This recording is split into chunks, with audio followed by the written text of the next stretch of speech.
Yo, what's going on? What's going on, my people? How we doing today? Butler in the house, talking some basketball. NBA playoffs officially underway. I guess the postseason officially underway last night. Claire Lune, she covers the NBA. We've had her on the show before. She covers the league for the Guardian. She's set to hop on in about 12 minutes. So I'm looking forward to that. Going to do a deep dive into uh, Lakers, Rockets, touch on all of the playoff series, and then get to some predictions. But heavy focus on Lakers, Rockets. She covers the Lakers for the Guardian. So I'm excited to talk to her. I want to talk to you guys though before we get her on. Hit me up in the comments. You know the deal. At Ty D Butler is where you can find me on Twitter, on Instagram. Subscribe to the YouTube channel at Ty D Butler. My man Spike. Um, Talking about the play-in tournament game last night between Miami and Charlotte. Yeah, that looked dirty, LaMelo. LaMelo had quite the game. There was a lot of WTF moments. It literally tried to throw the game away. Hero gets the three shots that probably should have won the game for Miami, but he rescued the team and went from being the biggest culprit for the loss to helping them get the win. And what Spike's talking about is that triple and Bam that just looked dirty, man. I just heard Shams on ESPN saying that the league's going to take a look at it, might upgrade it to a flagrant one or two, but not quite sure if that's going to reach the level of like warranting a suspension, which would be a disaster, man. That would be a disaster because Hornets are a fun team. LaMelo's the face. They have been playing excellent ball for the last 2 months, and really all year they've just been a fun, interesting team to watch. And if you get him suspended in a do or die game, it would just be terrible. Especially after his heroics last night. That was fun, man. It was excellent to watch.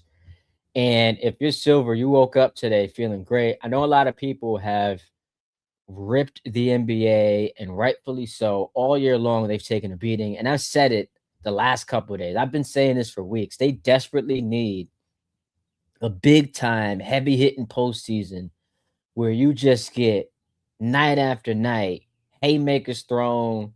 I mean, just excellent theater. And that would help quiet the noise about just how awful things have gotten. And it's off to a great start. When you go from endless discussions about load management and tanking and the All-Star game, and the year starts off with one of the head coaches getting arrested by the FBI, you're just like, dog, what exactly is happening here? But last night could not have asked for a better start. It was a thriller between Charlotte and Miami that goes to overtime. Then you get Trailblazers and Suns that comes down to a final possession. So it was great. It was great. I enjoyed myself. I'm judging by all of the reaction on social media, and we'll see some numbers come out as far as what the viewership was. Great start to the postseason. And I think it is going to be like a nice little appetizer for what we should get the rest of the way. Now, as far as like the playoff series themselves, obviously, a lot of people watching me are in the tri-state area and dialed into Knicks and the Hawks. I don't think that's going to be a long series. I think the Knicks are just significantly better than them and should wrap that up, pack them boys up in 5. But there are folks who disagree. I saw ESPN put out its predictions yesterday from all the panelists. I believe 12 panelists in total. Couple of in fives, but we saw while everyone did pick the Knicks, some expected this series to go 6 or 7 games, and if we get that, that's fun. Um, Hornets, Pistons would be very entertaining. They've got some history from this past year with the fight and all that. Detroit's going to win it, but I think it'd be a fun series. Um, as far as like who wins this game tonight between Orlando and Philly, I think if Philly wins, you get a more interesting 2-7 with the Sixers and the Celtics, and we'll see what happens with Embiid. But that's that would have like entertainment value. Raptors Cavs, I'm just not interested. Lakers Rockets, which we're going to talk about with Claire DeLune when she hops on in a moment. I think that's fun. I am of the belief KD versus LeBron, despite the fact that they haven't played each other in the playoffs since 2018, that still has some juice. It still moves the needle for me.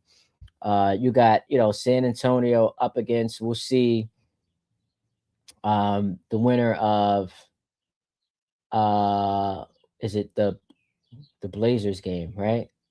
Did the Blazers advance to 7? Because now I'm screwing up the seedings. I think it was the Blazers. Because yes, it was the Blazers. Because you got Golden State playing the Clippers tonight in the 9-10 matchup, so they'll play the Blazers in round one.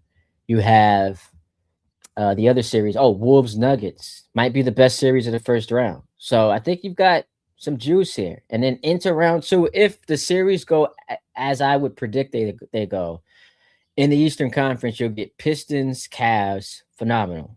That's going 7. Knicks, Celtics, phenomenal. That could and should go 7. Western Conference, OKC versus Houston. I mean, it's like that should be a 5-game series, but it's fun because it's KD returning back to Oklahoma City for the first time since he left back in 2016. So there are your headlines there. Then uh, you've got Spurs Nuggets, Joker versus Wemby. How about bringing the big man back? Little David Robinson versus Olajuwon, like bringing the big man back. Shaq versus Tim Duncan, like that'll be fun. That'll be a fun battle, and setting up for San Antonio and Wemby to take over the league for the next half decade. So exciting times, and I think we've got the potential to have a killer postseason.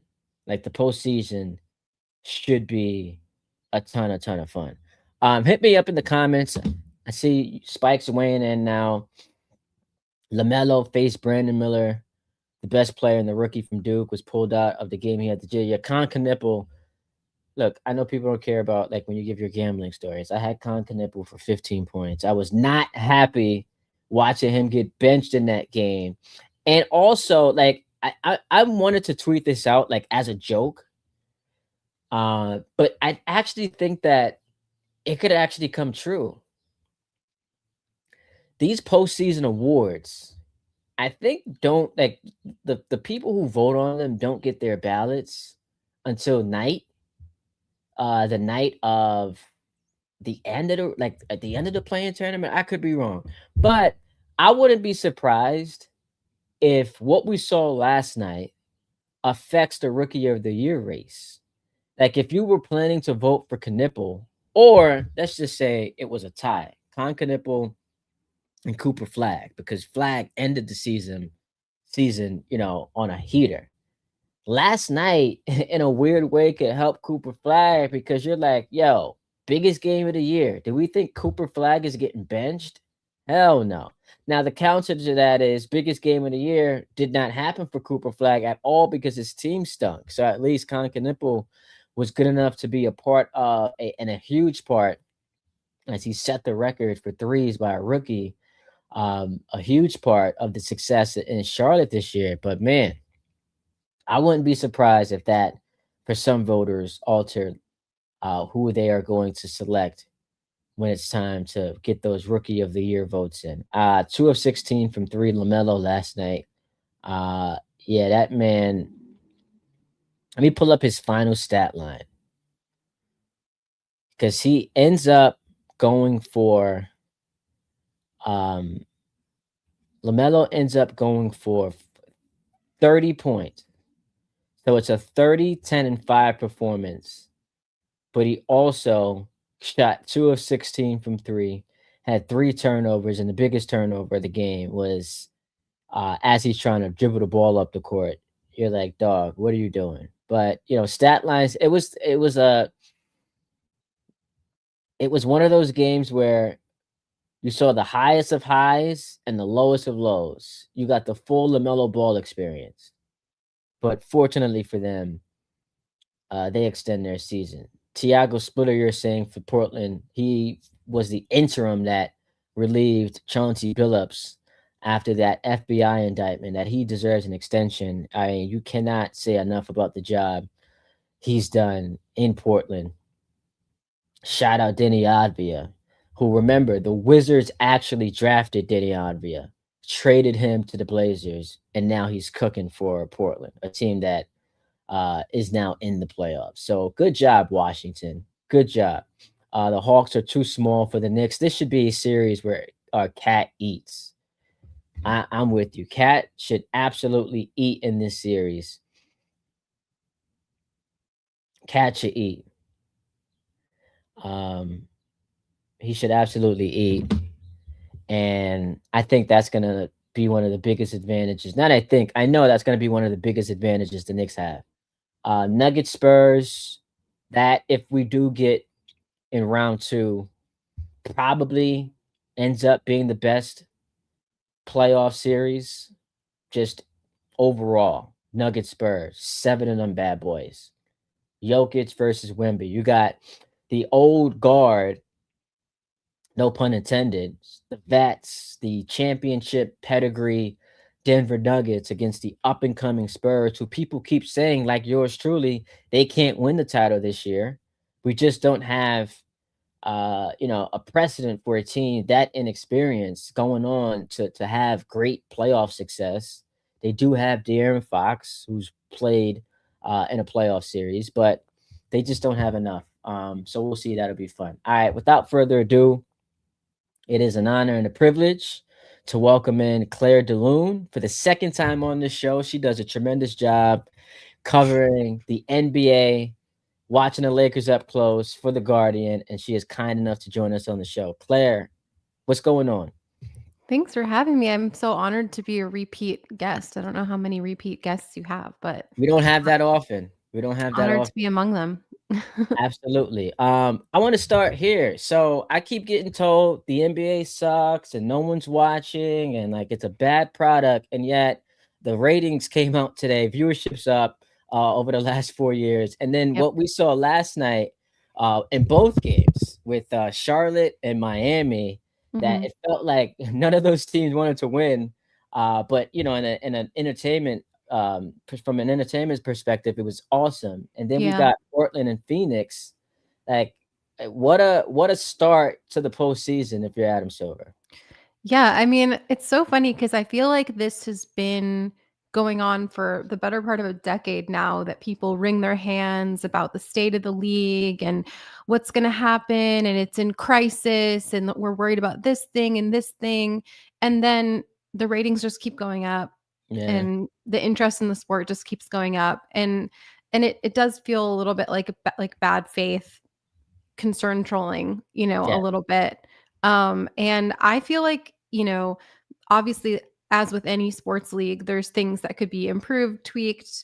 Sometimes I think they maybe try too much to improve things and mess with things that don't need to be messed with. But yeah, overall, I think the talent level has never been higher and we're in a great place. So I've never really been worried about it. I feel like, I don't want to get too on my soapbox, but like during the bubble, I feel like that's when I heard it start to ramp up the most. And I was like, what a funny coincidence that they have yeah. Black Lives Matter on the court. And all of a sudden, everyone's worried about the direction that this league is going. So I just don't take any of it too seriously. It's a great point, and I actually want to go there quickly before we get to Lakers Rockets.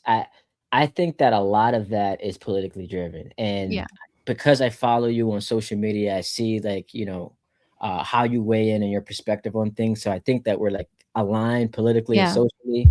Like it's the same people who back in 2016 were complaining about kneeling in the NFL. It's the same Yep. folks who were all anti Bad Bunny for the Super Bowl halftime show. They hated these woke NBA players daring to Mhm. take a stand against police brutality and social inequity. So it was always dumb. But to your point, like yes, there are things that need to be fixed. Like I hate the tanking, I hate the load management, but at its core and at the highest level we saw last night, it's just phenomenal. Yeah. Quickly on last night, do Mhm. you like the play-in tournament as presently constructed, or do you want to go back to just give the 7 and 8 seed like into the tournament? Or I guess another option would be get rid of the 10 seed and have 9 and 8 play for the 8 seed. So where would you fare? I mean, I'm conflicted because I think the play-in tournament itself is such a great entertainment product. Like the games themselves, any like high leverage game is always going to be entertaining when you're dealing with high level athletes who are competitive.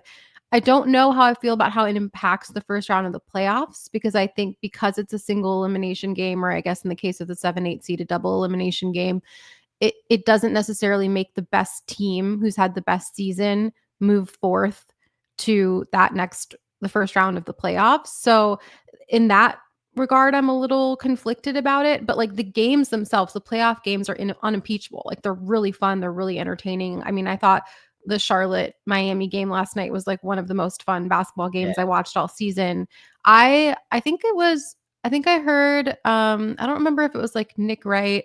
Someone said that I think it was Nick that you should have to hit a certain threshold of games won to like trigger a play-in tournament. Oh So yeah, like because the Warriors. yeah, so it's like if you're below 500 Yeah. and you're not already a 7 or an 8 seed, I don't think that there's necessarily a reason to trigger a play-in tournament. So I agree with Nick like in the East this year, for example, it's like a 1 or 2 game difference between like Yeah. the 7th and 10th seeds. So in that case, it really makes a lot of sense to be like, okay, we didn't properly settle this in the regular season. Let's settle this with a head to head matchup. Whereas in the West, I mean, there's just such a wide gulf between 7 and 10. It doesn't really make sense that it should have to come down to 1 game or 2 games for your whole season in that regard. So Yeah. it could use some tweaking, but I do like it as an entertainment product, and I do think it makes sense just because of the ups and downs of the regular season. All right, so Lakers Rockets underway Saturday night, Yep. and we've got KD versus LeBron. First time they played head to head in playoffs since 2018. Does Mhm. that still move the needle for you? KD versus LeBron. Yeah, I mean, I'm a millennial, so I am like the best basketball is, when I started falling in love with the game, like the KD Steph LeBron era is still my favorite. And I think Katie and LeBron are both still really good. I mean, I think that's the thing is if they were on the super decline and they weren't playing high level basketball anymore and it was like legends in name only, then maybe that wouldn't be as entertaining of a prospect. But they're both still, top 15 players in the NBA, you could argue. And I think they both, KD is probably going to make all NBA this year. Who knows what would have happened with LeBron if he didn't have that sciatic injury to start the year. He made all NBA last year. So yeah, I mean, I think it's still a really compelling matchup. It's more like the teams around them is what makes it a little bit less compelling, especially in the Lakers case. But yeah. So it's an interesting spot for LeBron, and I know you've like had a blast covering him, Hmm. and what's been the latter part of his career. But interesting because he's 2-12 in his last 14 playoff games. It Yeah. feels like every single playoff game he's ever played was like legacy defining. What does it mean for his decades? Yeah. And yet, I think coming into this series, all the pressure's on KD because you've Mm-hmm. got no AR, you've got no Luca. Presumably, we'll see, and I'll ask you about that in a Yeah. moment here. But with Durant, coming to Houston, and yes, they got 2 starters out for the season, but it's not the same as having your best player and your third best player out.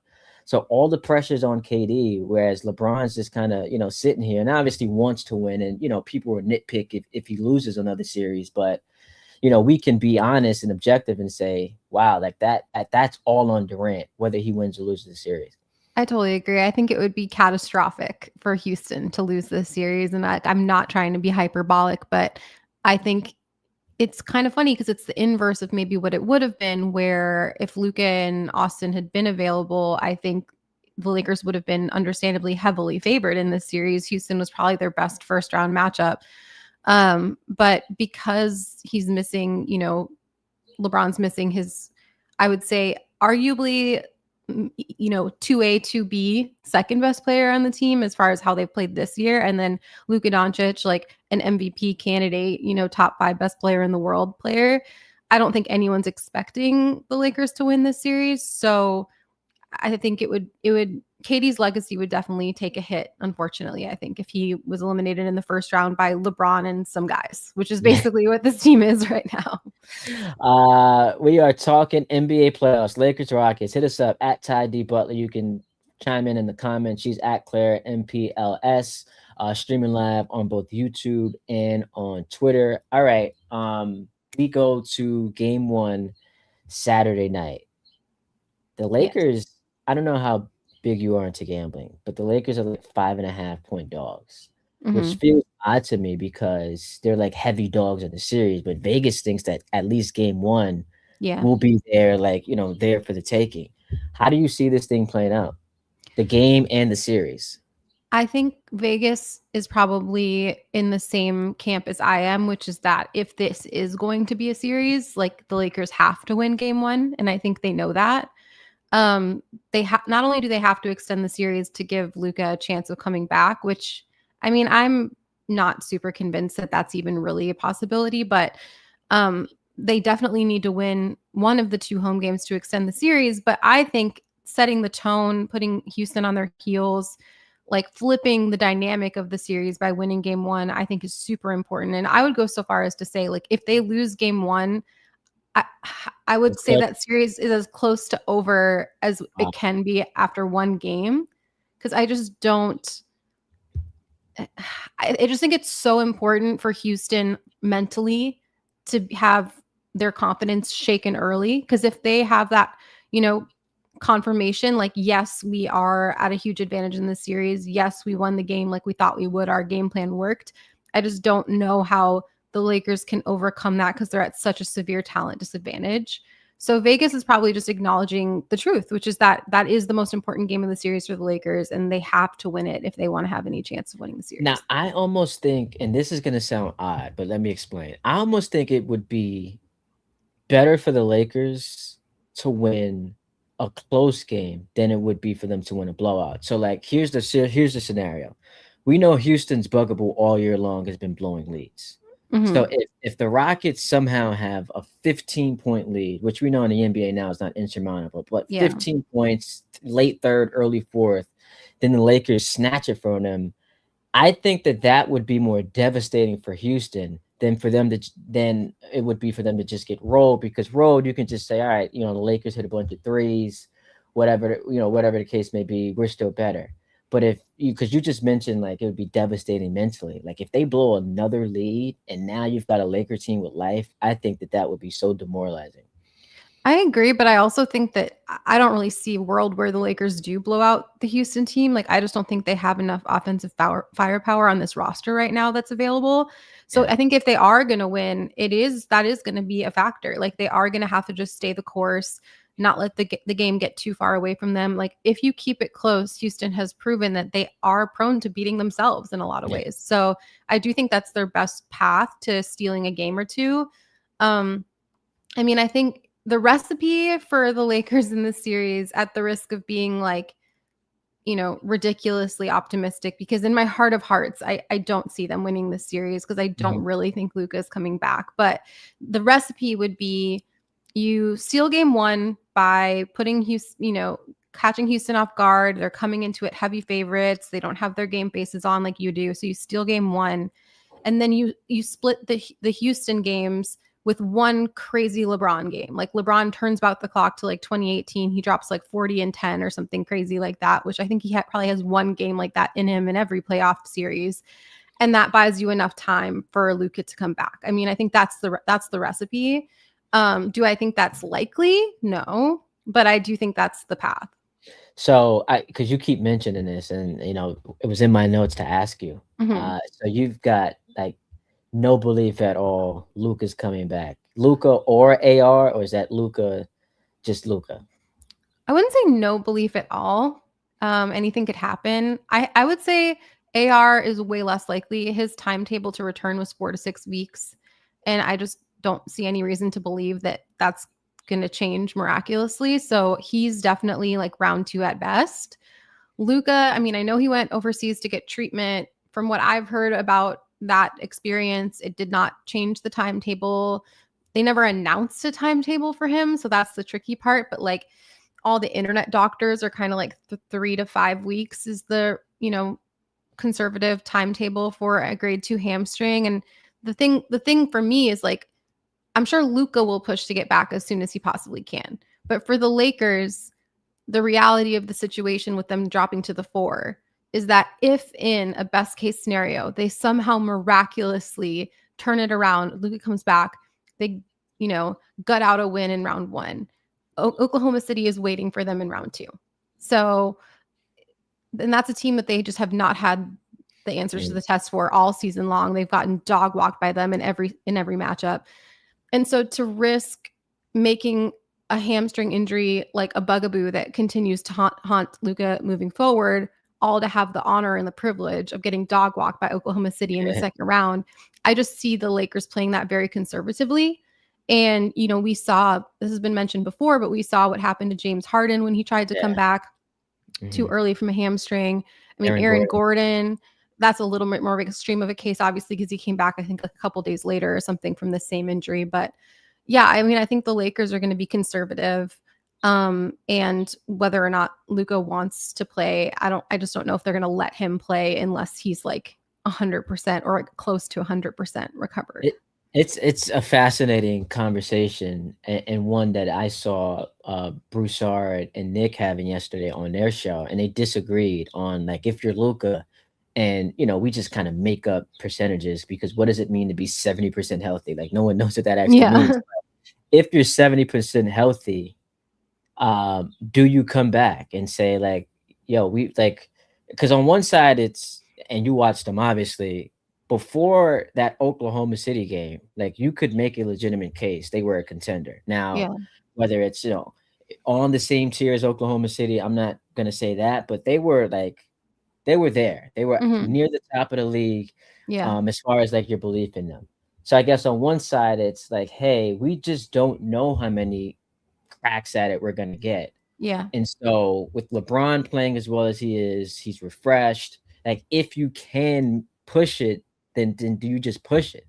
But to your point, the Aaron Gordon stuff I think is like brilliant because we saw it hamper him all year long. Now he's back and he's playing great, but that's not the type of thing you want for your superstar player in the prime of his career after you just gave him a big time contract. I saw that argument as well. And I kind of sided with Nick in the sense of like, especially as someone who really wants to see LeBron get another true crack at it.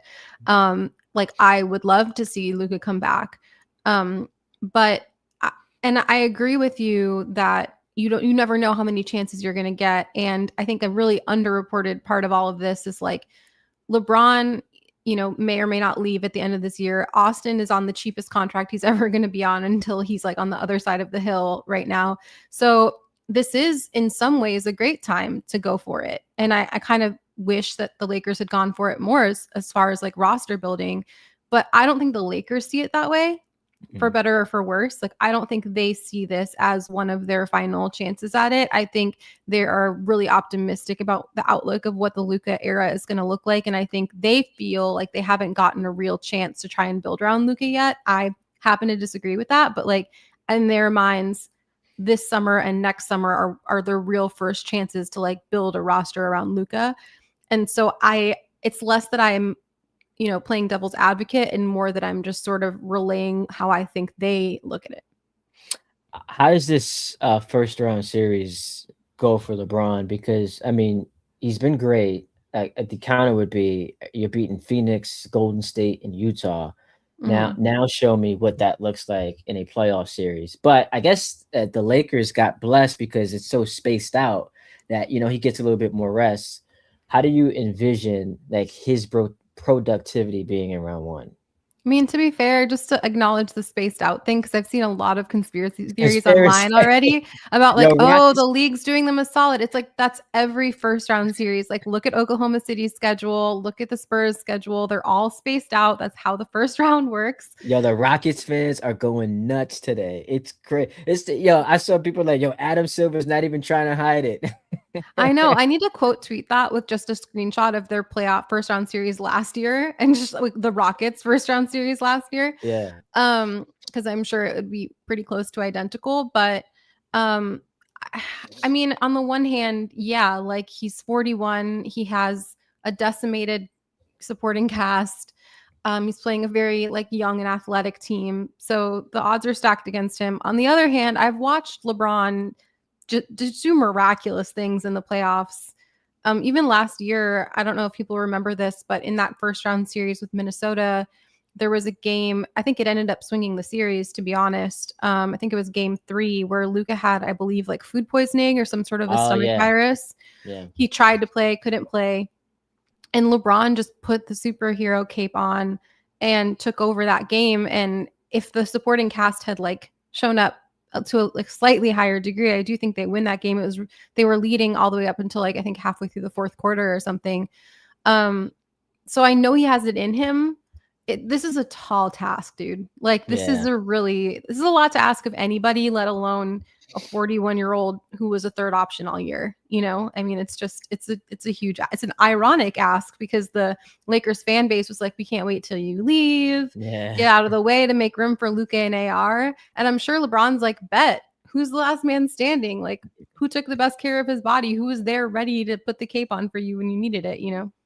Is that what you get from Laker fans? Like there's just based on who you're around, because I know you can't speak to and about the entire fan Mhm. base, but is the vibe like, I can't wait until he's gone? I would say it's like at least 70-30 that, or it was until this situation. Yeah. Which is Mm, always like really, it's just a very, they have a long history of a lot of winning and they've gotten they've never really had a long stretch without like the best player in the league or the top 3 best player in the league being on their team. So yeah, I think it's a very fortunate fan base, I'll use as like a delicate way of putting it. And they're used to excellence and they're used to winning and so I think they take things for granted sometimes and like LeBron James being on your team is just not as big of a win in their eyes as it would be for I would say 29 of the other franchises in the NBA. So but I do think that he's kind of been taken for granted. He just got kind of a raw deal because, like, he came there later in his career. He'll never be Kobe, to these fans. Um, and then, I think more due to the Lakers front office, he, has had, I don't know if disappointing is the right way of categorizing it because he did win a championship for LA, yeah. but he, only went to the finals once in that time. And so yeah, he's just kind of had a raw deal in LA and I think the relationship with the fans is complicated. Yeah, and I mean, year 1 gets hurt, year Mhm. 2, the bubble, and, people wanna impugn the legitimacy of that. I almost think that if the title happens, if we just flip it, and instead of it happening early, it happens late, like, it kind of, Or if they've sits gotten to better. have a parade or have any Yeah, any playoff games at home. I mean, that's the yeah, thing that's really tough is like that the fan base was kind of like almost separated from that yeah, run, you know? a yeah, absolutely. A couple things before we get you out of here. Uh I wanted to ask you, oh, okay, here it is. Uh, Players, and we don't have to just come up with one player, but I like to do these lists ahead of the playoffs. Player or players with the most to gain this postseason. So I'm Mm. doing this exercise, and immediately coming to mind, it's KD, it's Brunson, it's SGA, and Wemby. Who, if you could pick one, or if you want to pick a couple of players you think realistically have the most to gain during the postseason. I definitely like those. I would add Jokic to that. Because I would say Jokic is in an interesting space right now in like the historical nature of his career, where he's clearly, in the upper echelon of like most talented players to ever play the game as far as like the impact, the dominance, the extended dominance. If he finishes top 2 in MVP this year, he's one of like 3 players to ever finish top 2 6 years in a row. So, Crazy. but I don't think he'll end up in that like top 12, 10, 12 like level if he doesn't ever win another championship. Yeah. So I think that the second he wins a second championship, he is vaulted into a type of NBA history that is like really rare air, just Yeah. based on the regular season dominance. But right now he's had limited playoff success. I mean, he won 1 championship, he made 1 Western Conference Finals run, Yeah. and that's all. So I think it would be hugely impactful for him. I definitely agree with you about Shea. Similar kind of situation. It just puts him in a totally different category if he has back-to-back MVPs, back-to-back Finals MVPs. And obviously, yeah, Wemby, super young to accomplish that. Brunson, I think, I mean, he's already a New York legend. He would be a New York god if he got the Knicks a championship. Yeah. So yeah. How about most to lose? Because I think so. We started the show pretty much with the guy, and it's Durant. If you Yeah, lose the definitely. series, like you can't recover from that. Yeah, no, that would be Uh, a huge demerit on his legacy for sure. I mean, he's never been more set up, to at least get out of the first round, yeah, for the honor again of getting belt from OKC, which is probably what would happen. But um, who else has the most to lose? I think Cat's got to be there too, just because like he could get traded. Like if the Knicks don't Mhm. have the success, and I know you're high on them, and being here in New York, I'm around the fans. He could be gone. Like this could be his last playoffs run with the Knicks. Would you put Şengün in that conversation as well for a similar reason? Because I think that the chances of him getting traded for Giannis go up like astronomically if he has a disappointing first round. Absolutely. But as far as like public outcry, I think KD's Yeah, gonna take it's take more a just getting beating. traded. Ime Udoka is probably gonna get fired. He has a lot to lose. Yeah, for sure. Yeah, he's another guy because of like all the stuff that's going on this year. But I yeah, I mean, think I would have said Austin Reeves if he was healthy, just because like, you know, payday. payday and like with Luca out, like this is your chance, Hmm. to really show what you can do. But for better or for worse, he's not even going to get to like prove himself in that way. How about Um, Donovan Mitchell? Donovan Mitchell for sure.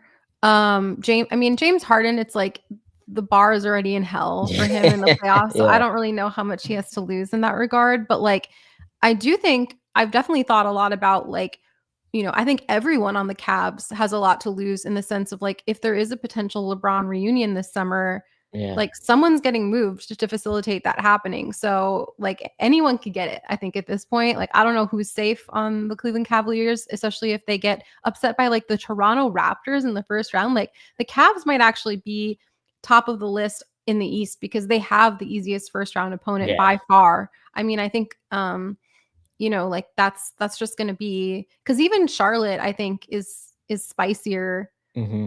than the Raptors as far as like if you get upset by like they're the hottest team. They were the Yeah, hottest team in the East going into the playoffs. Same with the Hawks. So um yeah, I think yeah, the Cleveland Cavaliers starting five has a lot to lose yeah. in general. Uh, so let's end it here. Because the Knicks, like my Yeah. audience wants to talk about the Knicks. And I So also want to talk about the Knicks. So you have been very high on them all year long, mhm. and I like they didn't get the 1 seed, so obviously that's disappointing. But they checked a lot of boxes this year. I think Cat's been awesome. Brunson, obviously, he's going to be All NBA again. They were 15 and 23 against teams above 500 last year, and we destroyed them. They're now, I think it's 32 and 25 this year, and so no, Yeah. it's 29 and 22 this year, and so they've checked a lot of boxes. You're high on them, so give me your thoughts on the Knicks. I just think they've gotten a lot of hate that's not really that founded. Like I think what it is the expectations for them were so high this year. They were like they're going to run through the East, but I think what people are forgetting is part of those expectations were predicated on the Celtics being irrelevant. Yeah, I mean, the Celtics were supposed to be like a play-in team this year. And, testament to Joe Mazzulla, testament to that front office, to everyone on that team, they've far exceeded expectations. But I don't think we would have had the same expectations for the Knicks if you just told me the Boston Celtics are going to be the number 2 seed in the East, and you told me nothing else. You didn't tell me the Knicks were going to be 1, Mhm. nothing else. I mean, I think they've performed at about where you would have expected, maybe a tick below, but it really is more of the context around them, like the Pistons taking a step, the Celtics being way better than we thought. It's more about like the grass being greener on the other Eastern Conference teams than it is about what's actually happening on the Knicks. They've had ups and downs. I have my questions about, Mike Brown sometimes as Mm. the guy to replace Tibbs. But I think they're really good. I think they're deep. They're so deep that they can't even like find minutes for Jose Alvarado. I mean, Yeah. they're doing really well, and I think they're built for the playoffs. I think they have the right type of team for it to succeed in playoff basketball. There's always going to be questions with Kat and JB in the starting five as far as defensively and like the limitations there. But Jalen Brunson is a bucket. He's Mhm. a big shot guy. He's a bright lights player. There's only so many of those, to go around in the NBA. It's like you have one of those. That's to me like bare minimum. You're not getting anywhere in the playoffs if you don't have one of those guys. And then you have a really solid supporting cast around him. With like I have OG Anunoby in my, all defensive team this year. Obviously like really great, solid defensive minded role players like Josh Hart, Alvarado, etc. Mitch Robb having a great season, like Cat having an awesome season. So I just don't see any reason to believe, like, I don't understand, I guess, they're a first round exit, like all that stuff. Like the Hawks are Yeah. going to be, I think the Hawks are going to give them a run. Like, I don't Oh, think that's going to be really? a short series. Yeah. I think they'll So get a you think it game. goes 6 or 7 or like 5 games? If I had to guess, I'd guess 6. I would Okay. guess Knicks in 6, as it were. Okay. But yeah. And you still have them getting to the finals? I think so. Yeah. I Okay. mean, if you told me it's the Celtics or you told me it's the Pistons, I wouldn't be like, "Oh my god, I'm shocked." Yeah. But like, yeah, I still think that I would give them all like equal shot. I would put it at like 33% of those. If you told me it's one of the teams that aren't those 3 teams, I would be You'd be shocked. shocked. Yeah, Yeah. absolutely. Claire, I appreciate you so much. This was really fun. Thank Happy you to so do much it for having again. me again. Of course. Enjoy the playoff run. You'll be at game 1 on Saturday? I will, and I'll also be at the play-in game today with Golden State and the Oh. Clippers. Oh, So, nice. Tell Bill Simmons I say hello. I would Thank you tell Bill so Simmons a lot more than that, trust me. I appreciate you joining the show. Of course. Enjoy the game tonight, and I'll talk to you soon. All right, thank you. Absolutely. That was Claire Lune. She does a tremendous job covering the Lakers and the NBA for the Guardian. Appreciate her joining. I'll talk to you guys later. We'll do some Yankees. Got to talk some Yankees and Mets, but that was really, really fun. Hit me up at Ty D Butler. That's where you can find me on Twitter, on Instagram. Subscribe to the YouTube page. That was a great conversation. Listen, I've been telling y'all for weeks. I'm hyped for the playoffs. I know the audience here, Knick fans, they are pumped. They can't wait for Saturday. You got Hawks fans on social media. They want the smoke. Knick fans initially didn't want them because they wanted to play Orlando. They wanted to play Toronto. They wanted to play tomato cans. Now they've got Atlanta, and like, you know what? It's on site, and I love it because it's nice preparation for what should be a fantastic, phenomenal second round series against the Celtics. Rematch of last year. You got Jalen Brown yapping, talking about they're gonna spin the block. Jason Tatum returning to his house of horrors, and not because he wasn't playing great, he was phenomenal, but he tore his Achilles on that garden floor in game 4, and now he's back. Joe Mazzulla, he's a nut, and he felt offended. He took it personally when y'all said that this was a gap year for the Celtics. He said, I will show you a gap year. So you've got that going for them. The Knicks, I like, yeah, we did this already. We played this same game. We had the same conversations a year ago, and y'all didn't learn. Y'all didn't learn that we can beat them even when you tell us it's impossible. So I'm excited, man. But first, got to get through Atlanta. I disagree with all the people who are saying this is going to be some long series. I think the Knicks are going to pack them up in 5 games. I think they'll pack them up in 5 games. The Knicks are better. They're deeper. They're more talented. They have the best player in the series. They've got the second best player in the series. They've got the playoff experience. and they've got home court advantage. Sounds like a gentleman's sweep to me. There's no disrespect on the Hawks. They've been incredible. Shout out Jalen Johnson. Shout out TJ McCollum. Dyson Daniels, I think, is going. Not going to give Jalen Brunson trouble as far as like him being able to get his points. He'll make it tougher on him, but it's going to be a fun series. Nickel Alexander Walker lit them up last week. So, yeah, it'll be an exciting 5-game series. And then the Knicks and the Celtics will meet in round 2.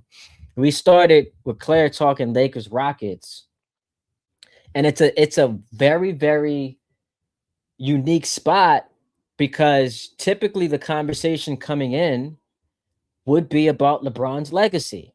What does it mean if he's two? LeBron is 2-12 in his last 14 playoff games, and folks who just can't help themselves, and part of it is like he's LeBron, so I get it. He's a content machine, but we just fall on the what does this mean in his pursuit of Jordan? Like we just can't help ourselves but to make every single moment of LeBron's career a referendum on his legacy. And the fact that he's 2-12 in his last 14 playoff games is going to be an ingredient for that conversation. Except, and this is why I say it's a unique spot, all the pressure's on Kevin Durant. And people who know me know I love KD. That's currently my favorite player in the league. My favorite all-time player is Kobe. Durant's my favorite guy in the league right now. He's got all the pressure in the series. He was excellent all year long. Stayed healthy. I think he, depending on eligibility, should be in consideration for first team, but I think he'll end up second team All NBA. And he held it together without his starting point guard. With that, his starting center went down during the season, and you did not get the leap from Eason. You didn't get the leap from Jabari Smith Jr. You didn't get the leap from Shingun. All these guys that you expected to take that next jump. Amin Thompson. You've got questions about Ime Udoka. With all that being said, all the pressure's on KD. You are expected to win this series. Durant hasn't had a deep playoff run since 2019. So that's 7 years since he had a deep playoff run, winning multiple playoff series. Came close in 21. Should have beaten the Bucks and would have if not for injuries to both Harden and Kyrie. But fairly or unfairly, when you are one of the 15 greatest players in the history of the league and people want to subtract the championships you've won, and that's why I say fairly or unfairly, that part is unfair. When you are a league MVP, a scoring champion multiple times over, again, one of the best players ever, one of the 3 best players of your generation, and you've got the better team, you are expected to win. So Spoonie or Me says, how come KD has all the pressure to win this series, but not LeBron? Because Kevin Durant's got a better team. LeBron's without Austin and without Luka. And so look, it would be different if those guys were playing.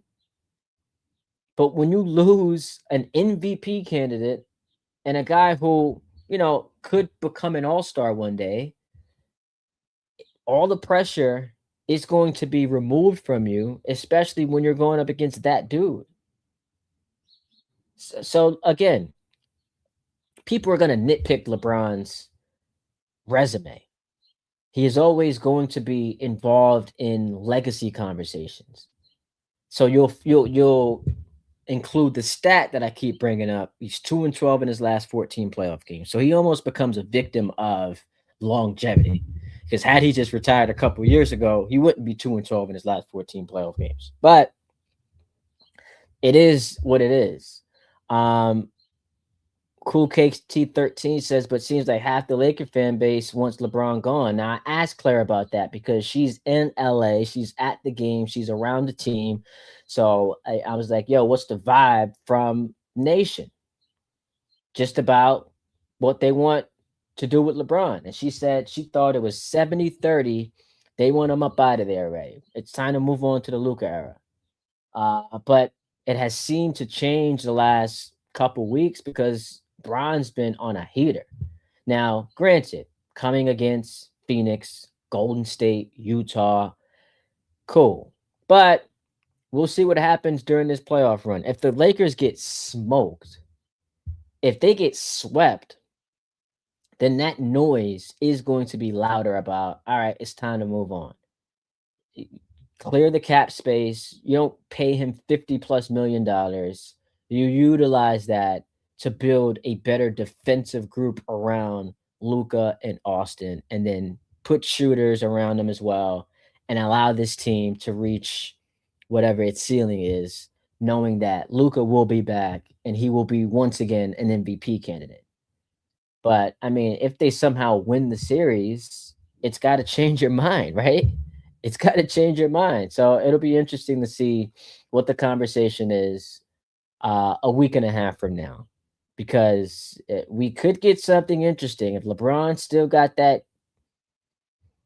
If LeBron still got that go, we'll see.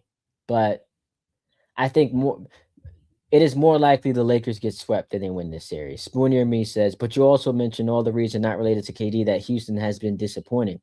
I actually don't think Houston has been a disappointment this year. And I was arguing with, not arguing with, but I was texting with Justin Termini, Sirius XM NBA radio. That's my dude. And people, I woke up one day this week, people were roasting him because a couple of months ago he did like a side by side of Phoenix and Houston, and pretty much was making the case, why is the team that got rid of you just as good as you, and the team that you're on now has taken a step back?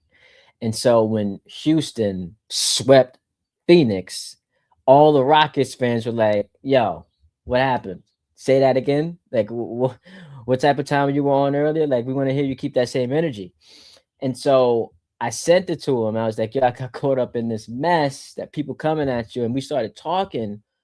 And he said something along the lines of Houston being a disappointment. And I'm like, yo, I can't see how folks being objective look at the Rockets and say they've been a disappointment this year. Yo, they're a 52-win team in a tough Western Conference that, again, the bottom of it is a joke. But the top end of the Western Conference, which includes a Laker team that, when healthy, looked like they were a contender, is brutal. And they somehow pulled off 52 wins, despite not having their starting point guard and then losing their starting center during the year. Like, that, to me, is impressive. And I don't find that to be a disappointing season. I think that is where, given all of the circumstances, you told the Rockets they would win 52 games this year, they would sign up for that. They would sign up for that. They bang their over on over-unders. But where the disappointment, I think, can creep in just a touch is, had it not been for all those blown leads, they would have been a 57-win team. Had it not been for all those blown leads, they're what, the 3 seed? Which, in retrospect, you don't want to be the 3 seed because you'd much prefer to play the Lakers in round 1 than the Wolves in round 1. But if you are going to express any disappointment about Houston this year, it would simply be their late game offensive identity not being that of a legit contender, which caused them to lose a lot of games. And right now, as you sit here, because of that, you think it is going to ultimately stop them from really going on a deep playoff run here, because whatever happens in this first round, there is going to be no one picking them to beat OKC, which, by the way, sets it up so that the people are going to have to reveal themselves to be real, right? If you are going into a potential Oklahoma City Houston series and giving the Rockets no chance. What that means is they deserve mad credit if they win. We're not going to all of a sudden start to, take away reasons why it's impressive. We're not going to cut people off at the kneecaps because that's what folks tend to do. They will tell you, here's the team that's going to win. This is why it's going to happen. And then when the other team ends up winning, it's like we give them no credit. If Houston, and that's why when I was talking to Claire, I was like, yo, when I look at players with the most to gain during the postseason, Jalen Brunson's on that list. Knick fans already, some of them anyway, are saying, yo, it's the greatest Knick of all time. I don't believe so. The greatest Knick of all time is calling the games. I think Walt Clyde Frazier will have something to say about that. Patrick Ewing will have something to say about that. But if he wins a championship with this team, bam, it's going to be tough to argue that. SGA going back-to-back league MVP, back-to-back title, back-to-back final MVP. That puts him in rarefied air.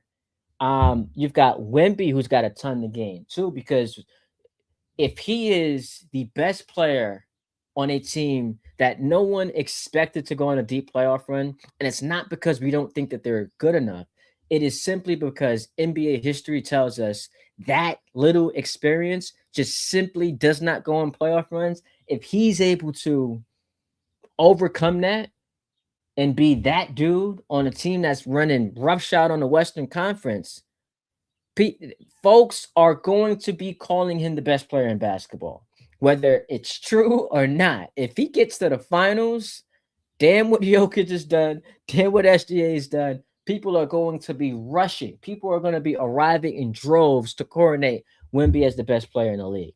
And then we end on another guy that I said had a lot to gain, and that's Kevin Durant. Now, I don't expect this to happen. But if the Rockets go on a run here, they get OKC in round 2. They upset them. And now they're in the conference finals. So this would be 3 straight road series against the Lakers. Lakers have home court. They beat Oklahoma City, who had home court. And now you're in the conference finals against San Antonio or Denver. And they somehow find a way to pull that off. Like the folks who are saying, like, oh, he could never lead a team, seem to forget that he was actually leading a team in Brooklyn until Kyrie got hurt and James Harden got hurt. And then the vaccine mandate that Kyrie didn't want knocked him out of home games. Like people seem to forget that. But if Durant goes on a run here at age 37, I don't want to hear y'all trying to like impugn that man's legacy anymore. I don't want to hear that. I got nothing but love for Chris Broussard. Chris Broussard, I consider to be one of the homies, man. I'm fortunate enough to have a texting relationship with Broussard, and that's not me here like name dropping. That is me setting up the point that I want to make. I initially met him at Nick's wedding. Cool dude, down to earth. He's done a tremendous job with his ministry. I still got to get to his church and all that. So, we text him time to time. I was so disappointed in Broussard. Not once, but twice on national television this week, reducing Kevin Durant's legacy to just him being a great scorer. I just found that to be so flagrantly disrespectful. Like, there is no way you've watched Durant his entire career. You've seen him win a league MVP. You have seen him win 2 championships. You've seen him win 2 finals MVPs. You've seen him 16 times be an NBA All-Star. You've seen him elected to first team All-NBA 6 times, second team 5 more times. You have seen this dude win Rookie of the Year. You've seen him as a 4-time scoring champion. You have seen him become objectively one of the 20 greatest players the league has ever seen. You have also seen him in his generation be one of 3 guys who are the face of it, and it's him, Steph, and LeBron. And we're going to reduce that man's legacy to just being a great scorer. I found that to be nuts. For KD's career, he is a 27-7-4 guy. 27 points, 7 rebounds, 4.5 assists a game on damn near 50, 40, 90, like just close to that. And that dude we're just saying is a great scorer. You don't get to that level by just being a great scorer. He is an incredible basketball player. So I just took exception to that. For his size, that he rebounds. Okay, 7 rebounds a game. Like, what's wrong with that? What's wrong with 7 rebounds a game? What's wrong with two? Like, we just want to erase that dude's career. It's crazy. The Lakers do have DeAndre Ayton. Who you got? Lakers or Rockets? I told y'all I picked the Rockets to win this series. I love my boys, man. I bet the Lakers on FanDuel caught some nice value on that, but I'm picking Houston to win. I just don't think the Lakers have enough to go at those guys. The athleticism, just the team top to bottom on Houston that, again, to some degree is disappointing in a sense that there were a lot of guys we expected to take a leap this year with KD there, and they haven't. Like Jabari Smith Jr., like Eason, Amin Thompson still can't like shoot. I don't know how much we expected him to like, become a better shooter, but even Shingun, like I thought it would be much better. Despite that, they're still the better team. They have the better roster, and even if you think that at this point, which I don't believe, LeBron's a better player than KD, when we start to go through, all right, who are the next four best players in the series? They're all going to be Rockets. So I'm picking Houston. I think the Rockets are better than last year's Pacers, so might have a chance, maybe. And that's the key, right? Like we do all of this prognosticating, and we're picking like if you told me to draft like the only 5 teams I think could win the title this year are Boston, New York, Denver, San Antonio, Oklahoma City. So those are the only 5 teams I think could win the title. But then it's like, okay, so the last 3 years, remember, all all of those finals the last 3 years featured a team that no one expected to get there. And that was Miami, Dallas, and Indiana. Now, none of those teams won, and 2 of those 3 teams ended up getting smoked, Dallas and Miami. But recent NBA history tells us we are going to get an unlikely run from a team you just, didn't have baked into the equation. And so, look, if the Lakers aren't winning the championship, honestly speaking, as I'm sitting here in front of my New York audience, uh, I would like to see Houston. Like if I'm drafting teams I would love to see to win the title this year, I'm going Lakers #1 because that's my team. Houston would be my second pick just because I love Durant. By the way, Ty, add Brandon Miller as a player. You look like I look like everybody. Brandon, you think I look like Brandon Miller, bro? That's crazy. That's nuts. How do you think I look like Brandon Miller? All right, that's crazy. People do say Mikal Bridges. People do say Mikal Bridges. I've never gotten Brandon Miller. I haven't gotten that. I feel a little disrespected, and not because I think he's some ugly cat, but there's no way you think I look like Brandon Miller. Let me real quick do a little side by side if I can. Let's see if this works. Y'all telling me I look like this cat? Come on, man. Now shout out to him. He's had a great year with the Hornets. And hit a big shot. Yo, don't forget, he hit and Kobe White ends up hitting, I guess, the second biggest shot in the game, that corner 3, because the Melo's driving layup won them the game. Um, but the shot that Brandon Miller hit preceding the Kobe White one was huge, and I don't want people to forget that.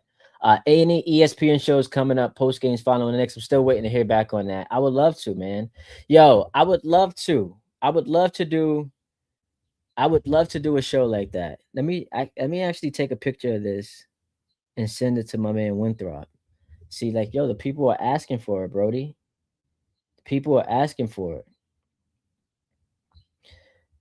Um, I don't know what the situation there is as far as like Nick post game shows.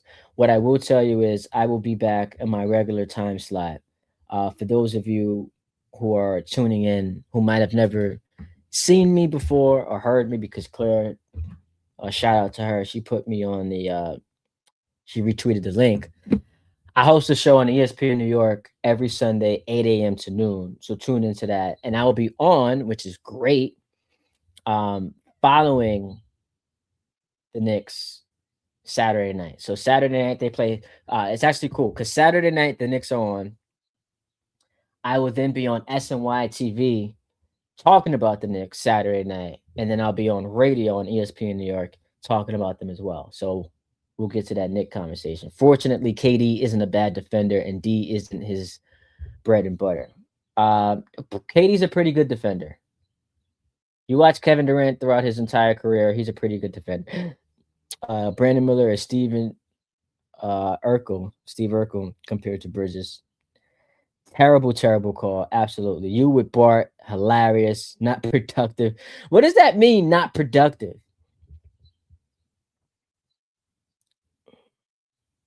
Um, what does that mean, not productive? What does that mean? We don't make we don't have productive shows. Looking forward to Sunday. One thought better give you more shits ASAP and get the YouTube. Yo, we got to get on YouTube, my man. You right. We got to get on YouTube. It looks like I might be doing the game two. I might be coming on the radio after game two. So that's Tuesday night going to 1 a.m. Yeah, it looks like that's what we're gonna do. So listen, because of your comments on this YouTube stream, sent the picture to Winthrop, and now we got a show coming up Tuesday night after the Nick game. Um, Not sports productive. You guys' live talk is funny. All right, cool. So just to recap, before we get on out of here, I appreciate you guys tuning in. I appreciate the hit ups. Make sure you follow me on all my social media platforms, Ty D Butler. That is Instagram, Twitter, TikTok.